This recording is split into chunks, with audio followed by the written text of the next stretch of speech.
Welcome again to Postcard. And looking at my monitor here, he's still on his phone. He just loves this phone. It's a pretend phone. It's like having an invisible friend, but this one's visible. Excuse me, Donald, just hang on a second. It is not a pretend phone. It's a real phone. And Right. I have my friend Donald. No, I know nobody will play golf with you, Donald. Don't worry about it. It doesn't matter. Why don't you take up ping pong? Listen, yeah, ping pong. No, that's not furry. Just a minute. I've got that nice Rodney on. Yeah, he's your friend too. I've got a message for him. Is he playing in Scotland? Are you playing in Scotland? No, he says he's playing in his cap. Very funny, Donald. That's so funny. Oh, right. Talk to Rodney. No, I'm not rejecting you. You don't have to sue me. I'm just going to talk to Rodney. Okay. Bye. Sorry about that.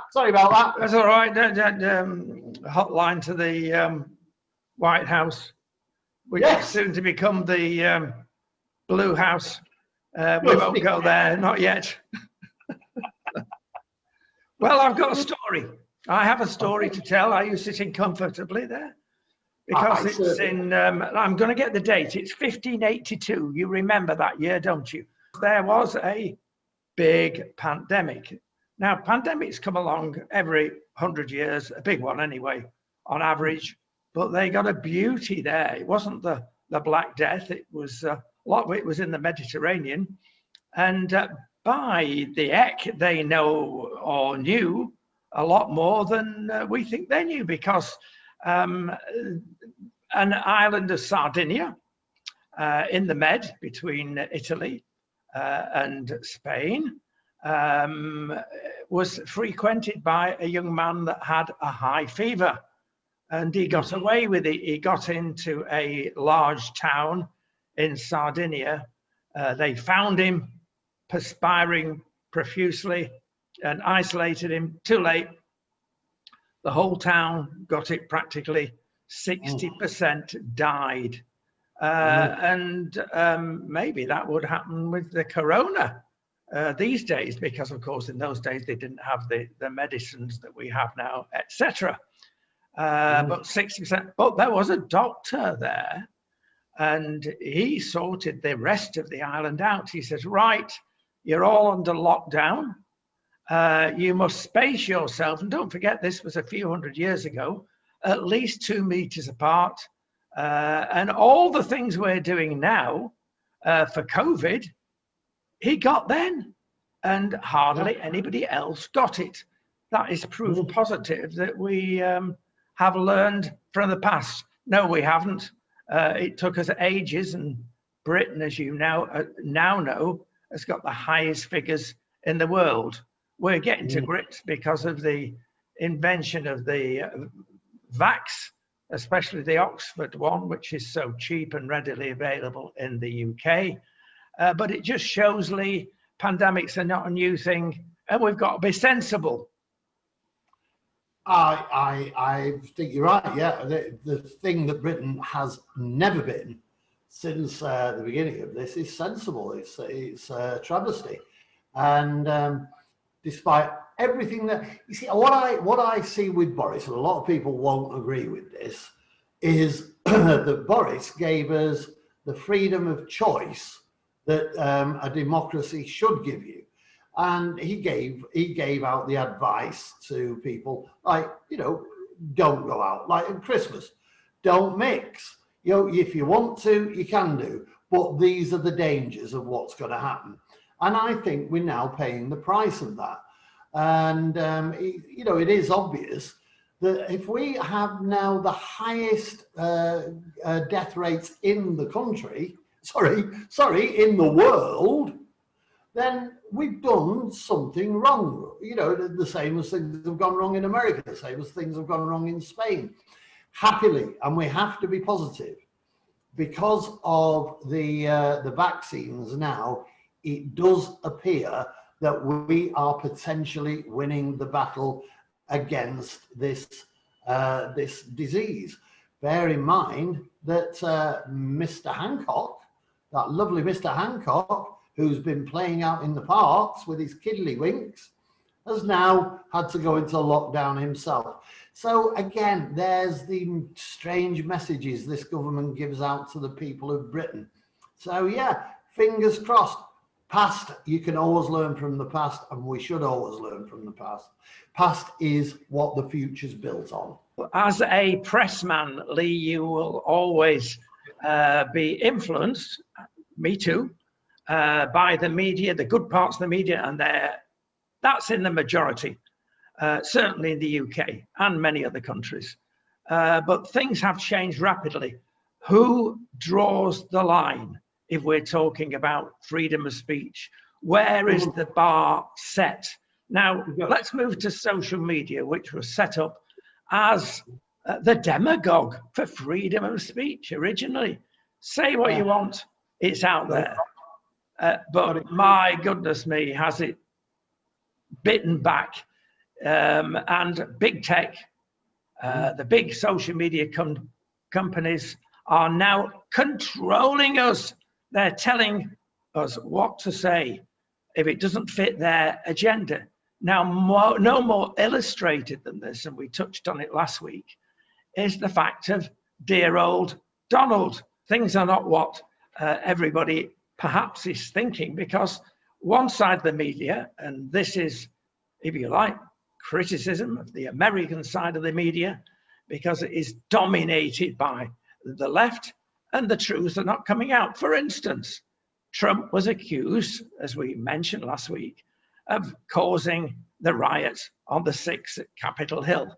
Well, he didn't finish speaking because his speech was being accused of incitement until half an hour after the event taking place, we find out now. So the media wound it up. Clearly, they certainly wound it up by accusing him via our friends in the social media when he said, "I'm not going to the inauguration of Mr. Biden." And that was hate speech in their terms. Ridiculous. But this is what's happening with the media. They are now becoming, in certain places, corruptly. Well, I'm just not going to agree with it. It's an unfair accusation about something that I know about and have spent a lot of time involved in and also scrutinising. No media said, they might have said it at the beginning about that Donald Trump had caused this riot and called for this riot. What is being investigated, quite rightly, and with straightforwardness and honesty within the media, particularly in the media away from America, is what Donald said, was that incitement? Now, there is a lot of speculation on what went on there. Lots of different things are coming out. Was what Giuliano said incitement? But then you've got to take out, you see, there is a legal process probably going to take place. And if that legal process doesn't take place, then the media has the right and this is the word that everybody forgets, the duty, the actual duty to investigate itself and come to a conclusion. And when you have all forms of media, all aspects of political colour within your media, and which to a great extent still exists in America, then that's how you will find out. Now, social media doesn't have any of that at all. What happened with social media was that it was overtaken by people with hysterical points of view, and it became a battleground where anybody was attacked for anything they said. I've certainly been attacked. The ferociousness of the attacks because you've made a mistake or you just your political view wasn't acceptable. the insults, the fact that the hate crime was committed against you, that false things were put up on the internet about you. That's where the internet lost freedom of speech. It was nothing to do with Donald Trump. It was nothing to do with Tommy Robinson. It was nothing to do with anything other than the fact the internet was ungoverned, and freedom of speech has to be governed. I know people don't compute that. They don't understand that freedom of speech, the right to speak your mind out, has to be controlled in some kind of way. Otherwise, every Hitler and every Gaddafi and every Saddam has the right to then attack the population and the world with lies and untruths. And that's why freedom of speech is governed. Well, two things, Leigh. I did carefully point out that this was the American media I was particularly criticizing, and I still maintain that. But I will go further, and we don't disagree on most things, actually. That's why we get on. But on this one thing, we've got to make up our minds. The big world has. What is freedom of speech? Now, we followed your line. There is no freedom of speech because attitudes, cultures change things. And what is acceptable now will not be acceptable in 25 years' time.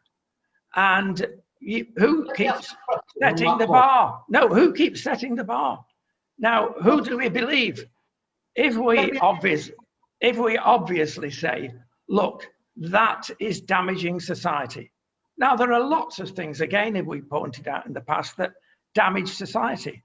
I illustrated one, pornography. Now, not only does social media not attack that because it's so rich in obtaining pennies from people, they won't, but it has been proved scientifically, medically, that affects society mega. But nothing's done about it. That is far more important, in my humble opinion, than making, oh, you can't say that because it depends on which side you are, left, right, or whatever. Everybody should have an opinion, and it's up to the great British American public to decide whether it's junk or not. It's not up to some media baron to say, I don't agree with that, because that's what's gone on in America for 4.5 years. Let me just ask you that question. Is it freedom of speech and freedom of expression and the right to speak your mind out to be allowed to put on YouTube videos of ISIS beheading people from Britain or America? Is that the freedom? Is that where you draw a barrier? Well, that is an extreme, and as we've mentioned in the past, it shouldn't be allowed for people in a cinema or a theatre to shout fire because it's going to damage people. So where it is, you've got to draw the line. Let me say that social media didn't for many, many years. They allowed bomb-making idiots on there to show you how to make a weapon.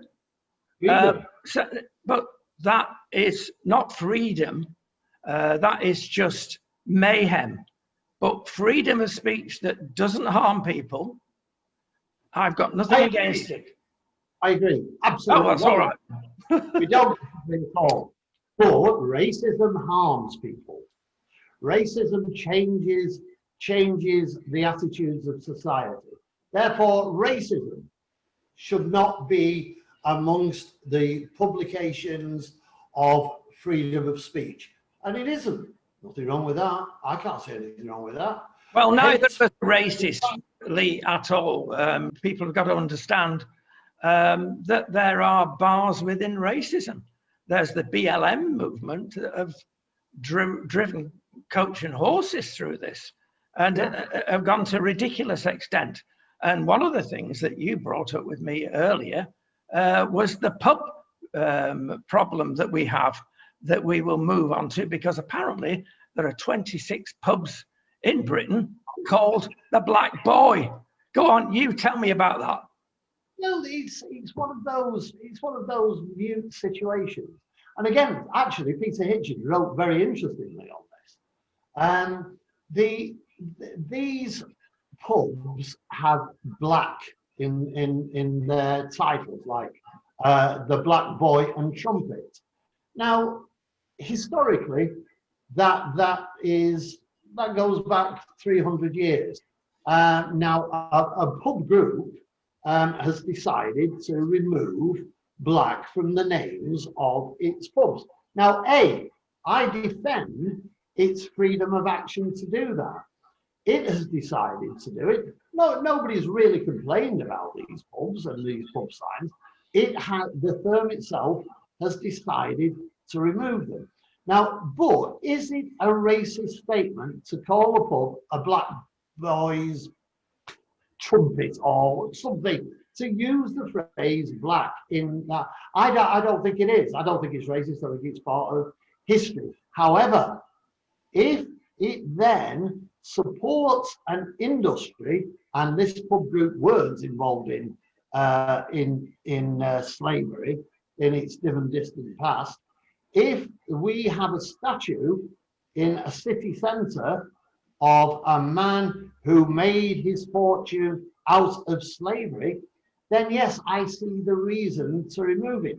I think this pub group is being a bit soft on things. I wouldn't be offended by drinking in a pub called the Black Boy's Trumpet, whatever. Well, no, there's been developments in this, but before we go into developments, recent when I was tiny, I had a gollywog. My goodness me, love my gollywog, and I love my panda. And and somewhere I've still got my panda. That's an interesting thought. Obviously, I need treatment, but the gollywog, if you put it in a shop window, even 15, 20 years ago, get that out the shop window. How ridiculous. The panda was all right because it was black and white, so I was allowed the panda. But this is where we're going to get with wokeness, Leigh. There's going to be some social media pundit, and at times press pundit, that will have a go because they're activists. We are there. We've arrived there long ago. The gollywog was banned. Was it Hartley's, the jam maker, the marmalade? Yeah, that's right. You had to, yeah. They used the gollywog as part of their advertising, and it was quite quaint. And it must be at least 30 years ago or 25 years ago since they had their great debacle over the use of the gollywog. Now, this has gone on for so long, and yes, people are jumping on the bandwagon to make political points over racism, incitement, and all the other things that affect freedom of speech. And equally as dangerous as going out and using the attitudes of some of the right-wing people are the attitudes of the left-wing. There has to be some kind of middle ground, and not this incredibly ridiculous attack on everything that as soon as, it's one word, you say black, whoa, that's it, you're off. Everybody's attacking you. You said black. I can say black. My car's black. My shoes are black. My phone's black. My microphone's black. But they can, what am I supposed to say? And that's exactly what has happened with these pub signs, although it was the pub, the brewery that decided to change it. No, we can use black, just like we can use white, just like we can use any colour. It's what we're about. Donald's orange. We don't attack Donald for being orange. Well, indeed. So there we go. So, in fact, you've answered your own question. Well, you have. I mean, we've got to discuss it openly. This is where social media, responsible social media, should be keeping its mouth shut when people have different political views, because that's where it's gone wrong. Stop trying to influence views. Mr. King and the 6 of them, as we know in America, from Amazon to whoever that own the world, get out of it. Stop leading us astray. Give us a shout. I think you used the absolute right word that should be the healing balm of what the rift in this world is about. Reasonableness. And social media, as like any other form of media, has to act reasonably. And that's what we're talking about. In reality, you know, we're talking about a reasonable representation of what's going on. Once the representation is reasonable, then anybody can say what they want to say to express their opinions. And once again, the great God Rodney has solved the problem. I doubt it. Lots of doors to be opened and closed. Things are not well at the moment. Absolutely not. Couldn't disagree, even if I wanted to. Listen, I've got something that you will agree with as well, because Why not? why not? Our schools are closed in the United Kingdom. No, they're not. A lot of them are open. A lot more than people think. Children of parents who are required to go out to work, doctors, nurses, or whatever, need to their children looked after. But people have been naughty and taken advantage of it. And one particularly that was caught out by the Guardian of all papers, well done them. They saw that the schools basically are being rammed. And of course, that is spreading disease. They're coming round to that theory now, especially with the new variant virus. It spreads like wildfire. So protect our teachers. But we're taking advantage. They've even caught one lady out who was a dog walker. A dog walker. Why are you essential? Why are your children? Oh, well, I'm walking the dogs of NHS workers, she said. Come on. She might have been. She might have been. That makes her doubly guilty. Yeah, no, you're right. You're right again. And I was just deliberately being awkward and disagreeing with you at the beginning. But yeah, you're right. You see, why are we giving the vaccine to the elderly? It's ostensibly to make sure that they survive, give them a better chance of survival. There is a train of thought that says it's a test to see how good this drug is and whether it does kill people and what its side effects are. I think that's a heinous thing to say, but it does make you think. Now, school children, right at the beginning, were seen as people who couldn't get the disease or wouldn't get the disease, or if they did, wouldn't suffer particularly badly.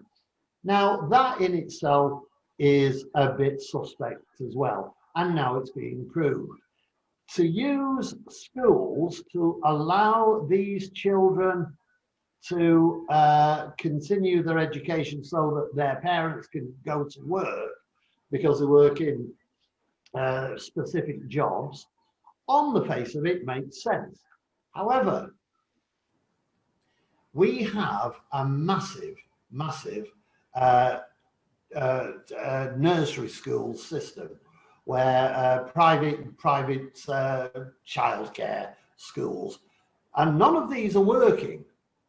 So while this industry of childcare is falling apart, they could be used and used in school premises to have smaller pockets of not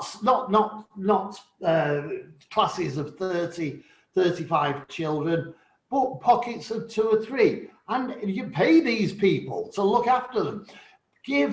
Pay for the private care of the people who are needed to keep this country going, like the NHS, for instance. There are other ways to do it. And I think this is one of the most suspect and strangely strange things of this whole thing. Why do you want to put your children in danger? and then allow them to bring it home. It's happened within my family. Nothing actually did happen, but one of my grandchildren was sent home because somebody else in the class had got COVID. Well, nothing happened, but the danger was clear and present. Well, yes, indeed. This is what happens in the great bureaucracies, of course, that to try and control. There are some bizarre things happening in Wales again, and Uncle Mark has distinguished himself this week, made himself look a right clown because he's not giving out the injections, because he wants to spread it over, because most of the injections will not come, he says, until back end of March. Therefore, we're going to spread it out. So our NHS workers will not suddenly find themselves standing around for a month. Mm-hmm. How bizarre. That is madness. So basically, people are going to die because they're not going to rush these injections out, which is the whole point, of course, of giving one injection and giving another later. Let's get people injected and save lives. And everybody, it seems, is against him. It's crazy. But he's been surpassed by my favourite individual, bless her, the Wicked Witch of the North up there, because she's actually stated something now, which we all knew. And she said, basically, that Scottish independence is more important than COVID. She's actually said that now. And of course, the truth comes out on these people that want their own little kingdoms. There are more important things in life, and that is preserving it. So let's please get together, not let COVID drive us apart. Exactly. And also, when you think where we are locked down and are planning to leave as soon as is humanly possible, the little big country, as it's described, of Slovakia, where it has a population of 5.5 million, not 70 odd million. The attitude here is quite remarkable. They don't, the Slovak governments don't have a phenomenal amount of money.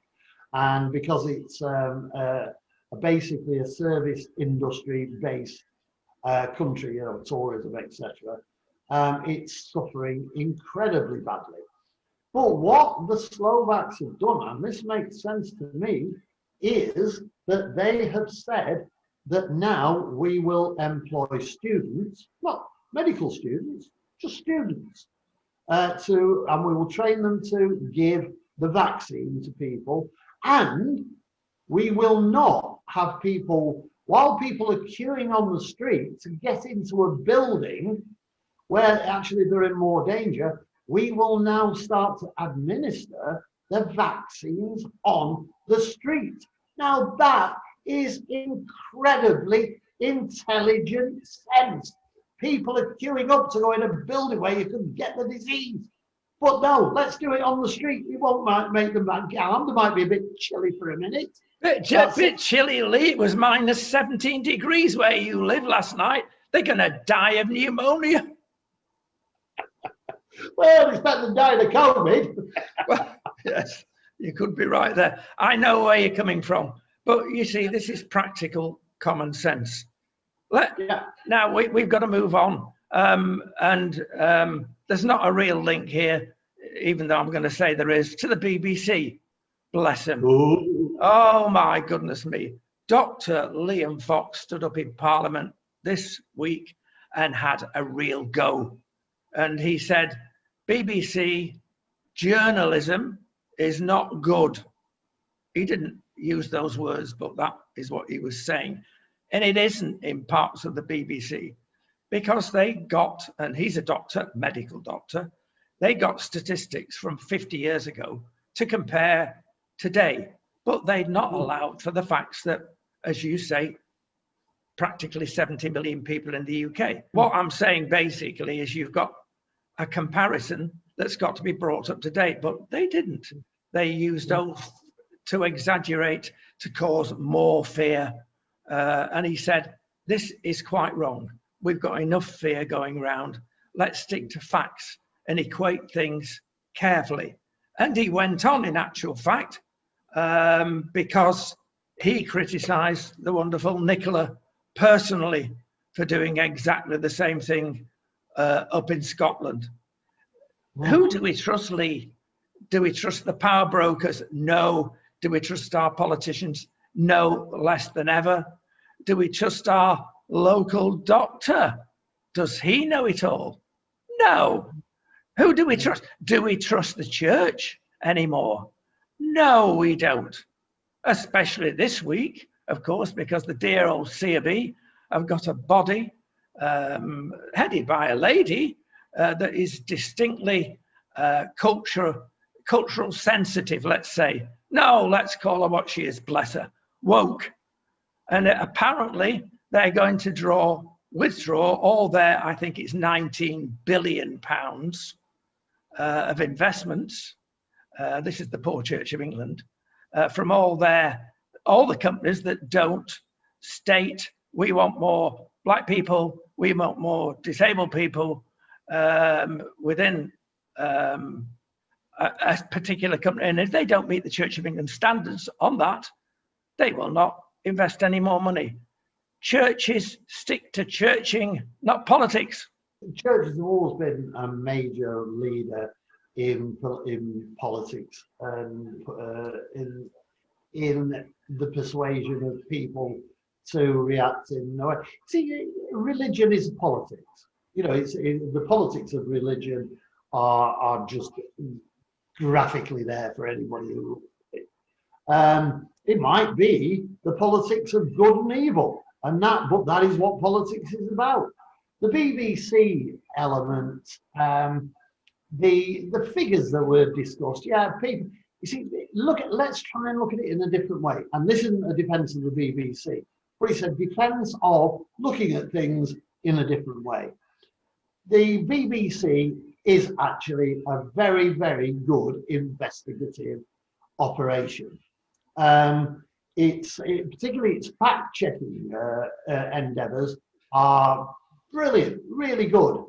However, that doesn't mean that its news focus is beyond reproach. It doesn't. It means it's very good at what it does, but it might be headed in the wrong direction on occasions.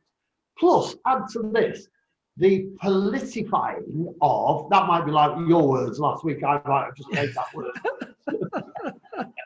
But the use of something that the BBC has done for political gain doesn't take into consideration that actually what might have happened was a bit of shoddy journalism, a bit of thoughtless journalism. Now, Peter Hitchens will admit that he's guilty of it. I will admit I'm guilty of it. We're all us writers and investigators are guilty of making mistakes. Now, before you jump on the politics, like whoever it was, I can't remember his name, did, look at the fact, did the BBC just make a mistake?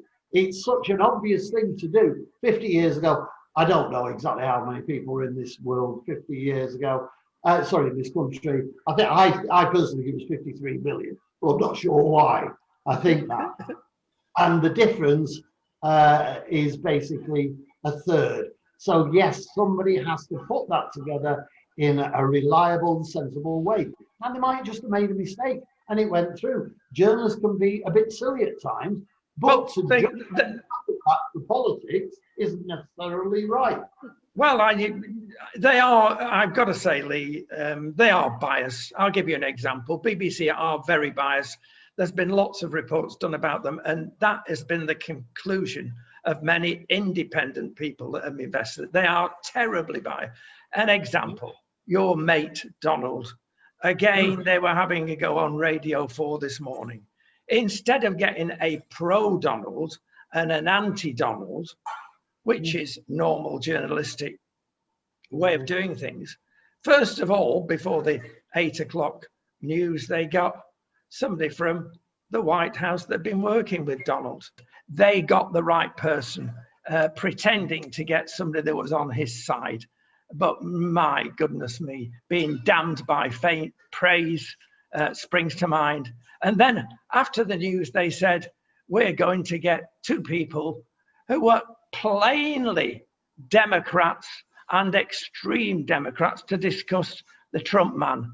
Now, come on, Leigh. They've been anti-Trump from the beginning to end, but to have three people on there without, as it were, a right of reply, somebody at least on the right of politics in America, it is typical of the BBC. You see, the BBC taking in people who have things to say about what's happening. What people want to know what's happening behind the closed doors of the White House at this particular moment. And to bring in somebody who says, well, this is what's happening. People are saying that Donald's frightened. People are saying that he's having a tantrum. People say that he doesn't want to come out. He doesn't want to be seen in public, that he's depressed, that he's got into a major breakdown and everything. What we need to know is what the truth is. This is still the most powerful man in the world with a call on the rest of the world. And to give both sides of the story, you don't have to do it one after the other. Nobody's ever said that in any press statement or any press law. It doesn't say, right, you say this about Donald Trump being around the bend. Immediately you have to say he's not around the bend because this bloke says that, because that's confusing. It is over a period of news investigations. And that really is what isn't taken into consideration with the news coverage in America. It said, CNN do this, whoa, Fox do that, all these people do that. And yes, they do. The New York Times, the New York Post, the New York, whatever, Washington Post, they all say things. But if with the last study, which is the one that I've quoted in the past couple of weeks, shows that on the whole, the treatment of Trump has been relatively fair. I use the word relative because that's the way they put it, relatively fair. And that's because they take the whole of a period of a news system, not one news story, one broadcast. They take the whole of the system, work out the balance of it. And it's not been as bad as people point out, because people don't understand news anymore because of the internet. Oh my goodness me, he's blaming the internet, not Trump. It's all the internet. He's getting worse. There's no hope for him. I'll tell you what, though, I mean, I've got some stats here from Afghanistan. Do you realize that there are now more troops in Washington than Afghanistan? Now, that must tell you something. Yeah, it does tell you something, doesn't it? But it depends what you want it to tell you. It depends what you want it to tell you. The fact that there are more troops in the capital now than in Afghanistan can tell you two things. One, trouble is being expected, or it can say people are being careful, and the troubles over in Afghanistan aren't as bad as they were. Now, it could tell you that, or it could tell you a totally different story. It depends on what political point of view you want to take. I don't take a political point of view that often. I take the middle ground because that's my job, to take the middle ground. Now, isn't it interesting, though, that still, while all this is going on, terrorism attacks are at the lowest ever in the world? Isn't that strange? What's going on there then? What we mentioned 3 weeks ago about street names. And we didn't have time to carry on from the beginning, but I'll bring it up now because, as we highlighted, Diversity Way and all the other mad names that were being put there and decent names being taken down. And our blessed government of the United Kingdom have decided that to do justice to monuments, maybe like the one that you mentioned in Bristol earlier on, and to do justice to street names, they have now got to go through planning permission. That's a very crafty move. Now, planning permission, as we both know, we've both suffered under the cosh of planning permission over the years, and the power of the planning department is a little bit less than it was, but now it's being strengthened. to get. But let's be honest, Leigh, if you were on Winston Churchill Way and were told it's going to change its name to Diversity Way, and you've got to ring and write and email all your friends and neighbours saying, we're called Diversity Way now. I mean, how ludicrous. So very cleverly, the government have put this in and said it's got to go through local consultation via the planning office. So it is a local, and so the majority of people, which they do in Birmingham, say, we don't want these daft names. They will not have them. So that's good news. It is. It is, yeah. I always thought, to be honest, I might be wrong, but I always thought that street naming was under the auspices of the planning department in some way, for all sorts of reasons, because of the continuity of there is an art to street naming. There always has been an art to street naming. I think it's not really an art, but it's always been classed as an art. It's like the way that street signs are designed and stuff like that is seen as an art. And that art has to be perpetuated by people who know what they're talking about when they're talking about doing the art of street naming. And I just thought it did go through some sort of planning control. But yeah, I to this day can't see anything wrong with living on Diversity Way. You're a sad man. I mean, come on, are you going to go down the line of taking Black Boy off all pubs and put in Black Boy Avenue in? You know what? I don't actually see any, if there was a reason to do it, if there had been a person of any kind of ethnicity and they had done something good, then there is no reason at all why there shouldn't be a street named after them.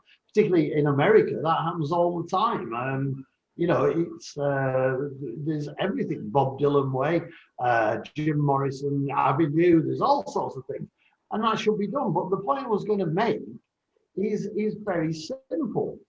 The naming of a street actually doesn't matter. It just doesn't matter. It's this obscure, silly, outrageously pointless art that earns somebody a lot of money. Now, to celebrate somebody through the naming of a street after them because they were born there, there's Dylan Thomas Avenue or whatever it's called. You're still quoting Dylan. If it's not Bob Dylan, it's Dylan Thomas. Have you got a problem, Leigh?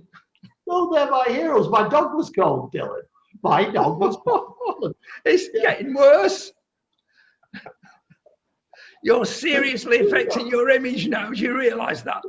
No, my son, and he'll hate this if he sees it, if his friends see this, he's actually called after Elvis. No, he's not.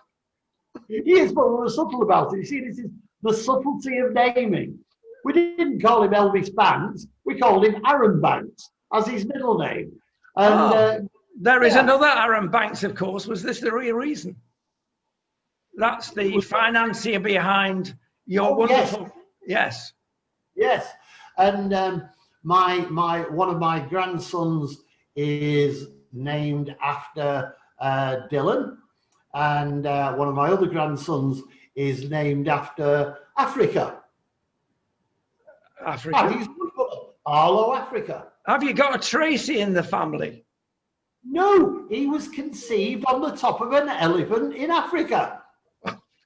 Well, that's an achievement. We'll let that go.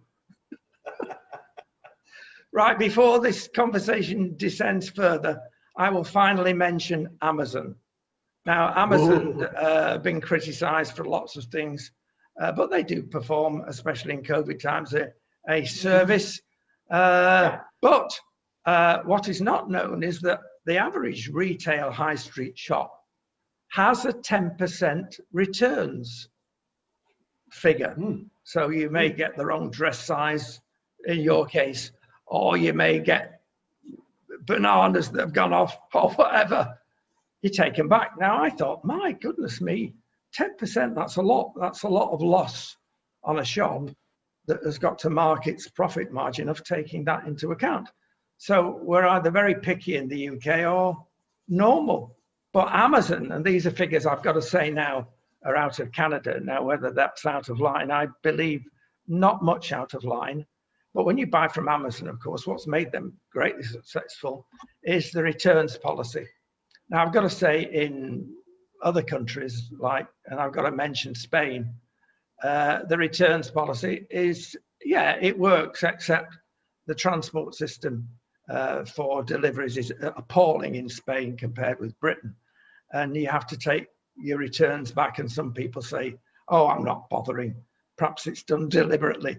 But in most countries, and certainly in Canada, the States and Britain, the returns really work. Do you know that 40% of the stuff is returned? That is massive. Not only that, what do they do with it? Well, we've just put a program up, and it's worth tuning in, folks, to Air Television International, because they throw it away. Most of it's thrown away that goes to centres for squashing. Even very, very good stuff, Leigh, it's not worth repacking. That is dreadful. Why aren't the Greens having a go at that? I don't know if they are or they're not, but certainly maybe we could point them at it and say, have a go at this. We published on the Leigh Banks Preservation Society a couple of months ago a rubbish dump on quite a posh estate in somewhere in Britain that was so large that it was actually taller than the houses that were built next to it. And this was a rotting, suprifying, there's another word I've just made up to go with yours, suppurating event, mess that these people had to live with. Now, this is because we live in this incredible throwaway society. And, you know, you look at sites like Wish and all these firms that sell cheap goods to you. Now, we bought my daughter quite a nice thing off one of these sites. I can't say which one because I don't know. It was delivered 4 weeks late, and when it arrived, it didn't work. It just wouldn't work. Part of it was missing. So yeah, that was returned, and the right one came. Now, yeah, you're quite right. Does somebody sit there? Do they have the facility of somebody sitting there and repairing this unit? Probably not. It probably just gets melted. No. Let me give you a quick tip, though.